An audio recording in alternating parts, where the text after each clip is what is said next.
pursued by the Maricopa County Attorney's Office involving protest activity. Had any cases included in assisting criminal street gang charge? Other than that one, no.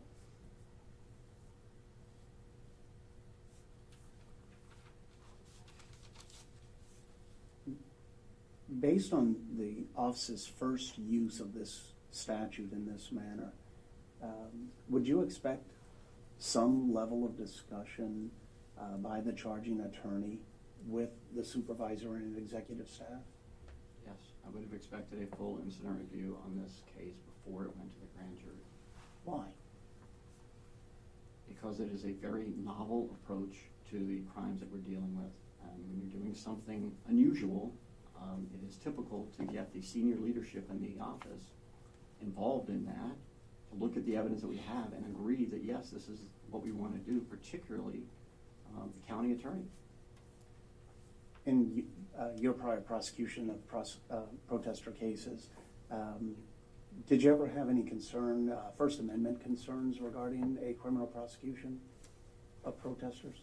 Not in any ones that I was dealing with, no. Did you have any First Amendment concerns with the now pending indictment against the October 17th, 2020 protesters? I didn't at that point because I didn't know what the case was based on, so I wasn't assuming that they had those kind of problems. I didn't know. When you had your conversation with Mr. Goddard, did he offer any response? He was defensive. Objection, hearsay. Well, so far it's not. So I think you need to ask your question a little more tailored because it tends to elicit hearsay, but saying he was defensive is not hearsay.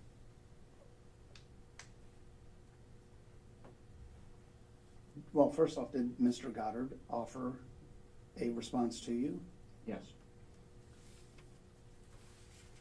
Did Mr. Goddard's response give you any concerns? Yes. What concerns were raised by Mr. Goddard's response?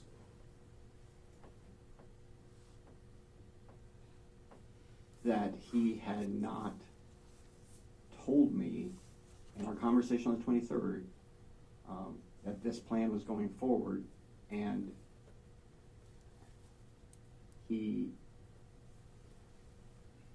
his response did not explain that. What did you do as a result of your discussion? What did you do next? Well, at this point, we already had a meeting set for October 30th to discuss this case. I didn't realize that's what that meeting was going to be when it was set, but that was the next morning. So the ending of that conversation was me saying something along the lines of, "We'll deal with this at the meeting tomorrow." That's about 9:30 at night, I would estimate. This type of meeting, the October 30th meeting in particular, has been referred to generally as the first incident review of that case. Do you believe that this was a first incident review? I wouldn't call this an incident review, because this is not how we set up incident reviews. I've seen that term used on this meeting, but this was more of a case briefing. It was not a formal incident review. Has the executive leadership of the office, has all the division chiefs there. Those were not the people that were invited when this meeting was set up. So this meeting was set up more as a case brief. I would not call it what I would consider a formal incident review, but it is, to my knowledge, the first meeting with a group of lawyers about the case.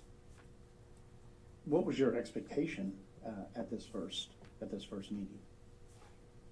At the time after I knew there was an indictment, or in time before? After the indictment.